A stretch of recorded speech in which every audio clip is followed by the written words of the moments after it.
l'arrivée de ChatGPT. Sûrement que tu te souviens de ce moment-là. Moi, je m'en souviens très bien, j'étais chez mes parents, puis il y a ChatGPT 3.5 qui est arrivé. Puis la première chose que j'ai fait faire, si je me souviens bien, c'était comme une lettre d'amour. J'ai dit, OK, écris-moi un poème ou une lettre d'amour fictive, puis j'ai été comme, oh my God, c'est donc bien spécial, c'était un nouveau paradigme. Mais est-ce que ça a changé concrètement ma façon de faire? Bien, honnêtement, pas vraiment. Parce que jusqu'à 2026, OK, début 2026, c'est là pour moi que l'IA a eu un grand virage dans mon quotidien, puisqu'on est passé de intelligence artificielle à agent IA. Et la différence entre un IA et un agent IA, c'est-à-dire qu'un IA, lui, ben, il est intelligent, il peut nous donner des réponses, mais il ne fait absolument rien. Il nous donne du travail d'une certaine façon. Ou en tout cas, le travail nous appartient. Les agents IA, eux, prennent le relais. C'est-à-dire, non seulement ils ont l'intelligence, mais ils ont des mains, ils ont la capacité d'exécuter des tâches, et c'est ça qui change complètement. Donc, qu'est-ce que je veux présenter dans cette vidéo-là? C'est de voir l'évolution, finalement, du niveau 1 jusqu'au niveau 5 pour vraiment comprendre la différence entre l'IA de base et un agent IA, puis de voir, finalement, à chaque fois qu'on ajoute une fonctionnalité, à quel point il devient plus utile. Donc, pour ça, je vais vous montrer des exemples parce que ça va être plus facile à lire ensemble. OK? Donc, le niveau 1, comme qu'on voyait sur notre modèle, c'est le prompt. OK? Tout le monde connaît le prompt, tout le monde a fait le prompt. Et c'est comme ça que moi, j'ai commencé à utiliser l'intelligence au travail. C'était principalement pour, on va dire ça, utiliser un correcteur de texte avancé. Fait que l'IA ressemblait à ça pour moi. C'est-à-dire que j'écrivais mon courriel, je prenais 5, 6, 7, 8 minutes, 10 minutes à écrire mon courriel, puis après ça, une fois que j'avais rédigé mon courriel, je demandais à Claude ou à ChatGPT, peu importe, à l'IA, corrige-moi ce texte.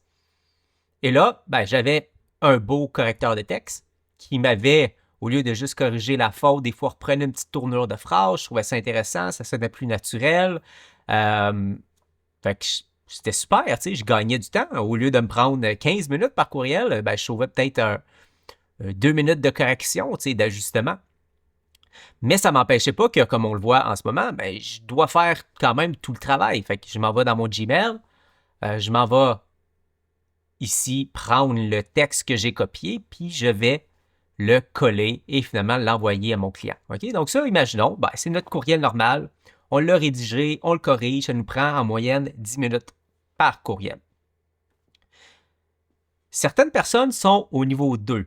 Okay? Le niveau 2, c'est là qu'on commence à utiliser les skills, ou en français, les compétences. Okay? C'est des capacités, finalement, qui sont assez nouvelles. L'ancêtre, on pourrait l'appeler le custom GPT.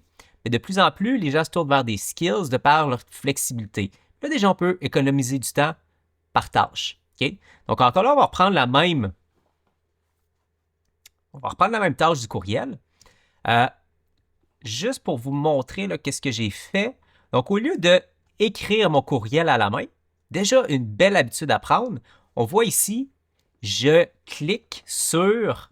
je l'ai ici, ouais. Je clique sur le petit micro parce que je peux, de cette façon-là, dicter mon courriel. OK? C'est pas ça un skills, mais c'est juste, vous allez voir, ça va être utile de voir le skills évoluer. Ben, la combinaison du mode vocal et du skills. Parce que bon, je parle beaucoup plus vite que je tape, donc évidemment que je vais gagner du temps à dicter mon courriel. Donc en ce moment, je dicte mon courriel. Mais évidemment que ma façon de parler et ma façon d'écrire n'est pas nécessairement la même. Donc c'est pour ça qu'à la fin, qu'est-ce que je vais faire? Je vais lancer. OK? Donc, on voit, je viens d'appuyer sur la touche /. Ça ouvre un menu où j'ai accès à différents skills ou différentes compétences. Je vais aller chercher la compétence rédaction courriel. Et cette rédaction courriel-là, en fait, la compétence, c'est une procédure. Au lieu d'écrire un prompt d'une certaine façon, c'est comme si j'avais enregistré un long prompt, une longue procédure, mais que je suis capable de réutiliser dans n'importe quelle conversation. Donc là, on va le voir un petit peu après, c'est quoi mon prompt. Mais en lançant mon prompt, ça a transformé le texte que j'y ai donné, que j'ai dicter en un courriel, finalement, qui ressemble comme à j'écris. OK? Et là, si on s'en va voir juste le skills en tant que tel, OK? Le skills, c'est ça, un skill, c'est un document que l'AI va lire, qui est en fait finalement une procédure. Fait que moi, si on regarde ma procédure ici, on est capable de voir, c'est OK, étape 1, corrige le texte. Étape 2, vas-y avec une salutation, soit par allô ou salut, suivi du prénom, si tu le connais. Garde un style conversationnel oral, puisque c'est comme ça que j'écris. Puis à la fin, je veux que ça termine par mon nom. Okay? Donc ça, c'est tout simplement le skills en question. Quand on regarde c'est quoi le skills derrière, le / rédaction courriel, l'AI, lui, ce qu'il va faire, c'est qu'il va juste lire ça puis appliquer la procédure au texte. Fait que qu'est-ce qu'il a fait? Il a pris ce texte-là, il a appliqué toute la procédure que je viens de vous montrer. Puis là, on voit que ça commence par « Allô, Nathalie ». Ici, j'ai un style oral et ça termine avec moi qui signe comme j'ai demandé. Okay? Donc, quand même assez simple, mais l'idée revient encore ici au niveau du travail, c'est-à-dire je vais prendre ce texte-là, je vais le copier, puis je vais aller le mettre dans mon Gmail. Mais quand même, j'ai passé peut-être de 10 minutes à 5 minutes. Mais là, on passe au niveau 3, les connecteurs. Et le passage du niveau 2 au niveau 3, c'est là vraiment qu'on rentre, à mes yeux, dans l'ère des agents IA. Okay? Comme agent IA, c'est le terme technique. Moi, de la manière que j'aime le voir, c'est vraiment un employé IA. Mon employé IA, mon agent IA, je peux lui donner accès à des connecteurs. Okay? Donc là, qu'est-ce que j'ai ici à l'écran? J'ai exactement le même texte là, que j'ai dicté. J'ai le même skills, mais qu'est-ce que j'ajoute ici? J'ajoute juste, hey, et pour terminer, dépose en brouillon directement dans Gmail via le MCP. Okay? Le MCP, c'est un connecteur. Donc, c'est un outil que mon agent IA a accès. Donc là, il va traiter le courriel, utiliser le skills, mais en plus, il va déposer directement dans Gmail le brouillon. Puis là, si je m'en vais voir dans mes connecteurs, on est capable de voir ici, bon, j'ai différents connecteurs, mais ici, j'ai Gmail. Et il y a plein d'actions grâce à ce connecteur-là que mon agent est capable de faire à l'intérieur. Donc, c'est simplement ça. On fait juste connecter les deux ensemble, puis ils vont se parler. Puis on est capable de voir ici, encore une fois, dans la liste d'actions que mon agent est en train de faire, on voit qu'il ouvre directement Gmail. Puis on est capable de voir en haut ici qu'il y a accès finalement au connecteur Gmail. Donc, il pose action directement dans Gmail.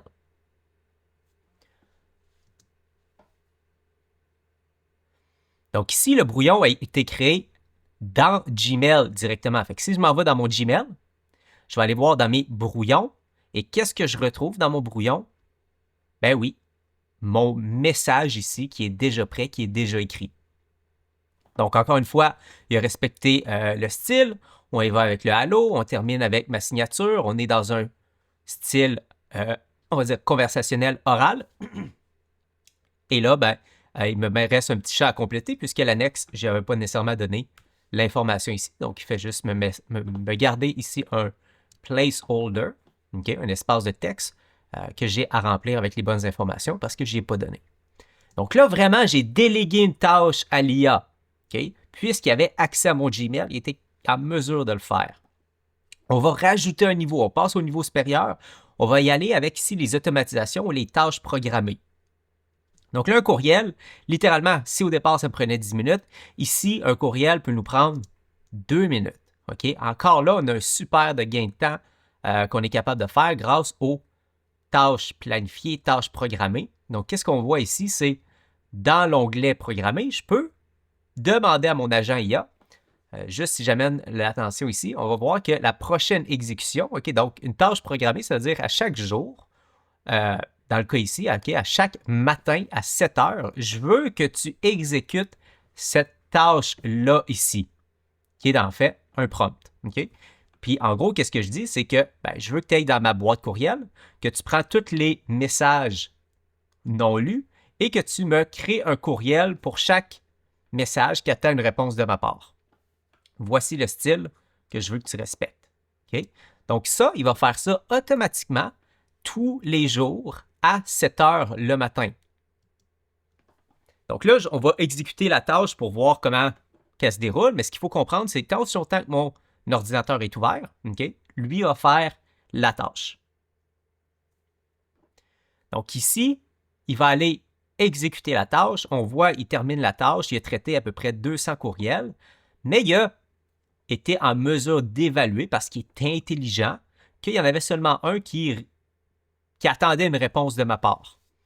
Donc là, je vais aller voir, je retourne dans ma boîte Gmail. Le courriel en question, OK, je l'ai fait ici pour l'exemple, c'est petite question. Je me demandais, est-ce que tu es dispo jeudi le 9 juillet? Là, vous voyez, ça vient de moi. Là. Je me suis auto-envoyé un courriel d'une autre adresse pour l'exemple, mais je ne veux pas que vous vous mélangez. Là. C'est vraiment un nouveau courriel que j'ai reçu qui est à traiter. Et quand je m'en vais voir dans mes brouillons, qu'est-ce que je vois? Donc ça, c'est le courriel original que lui a détecté qu'il avait besoin d'une réponse de ma part. Est-ce que tu es dispo jeudi le 9 juillet? Et là, on voit que mon agent IA a préparé une réponse en brouillon. Et qu'est-ce qu'il a fait? Ben, il a dit, jeudi 9, ça va être difficile parce que je suis en atelier toute la journée. Parce qu'effectivement, qu'est-ce qu'il a fait? Il a utilisé un deuxième connecteur qui était mon calendrier, puis il a vu que j'étais non disponible cette journée-là. Mais après ça, il va répondre, bon, c'est pourquoi au juste? Dis-moi ce que tu as en tête, puis je te propose une autre journée qui marche pour nous deux. À bientôt, Robin. OK? Donc, j'ai une réponse ici qui a été faite automatiquement. Le problème, par contre, c'est que si je ne connais pas Robin dans le cas ici, ça va. Mais si Robin est un client, OK?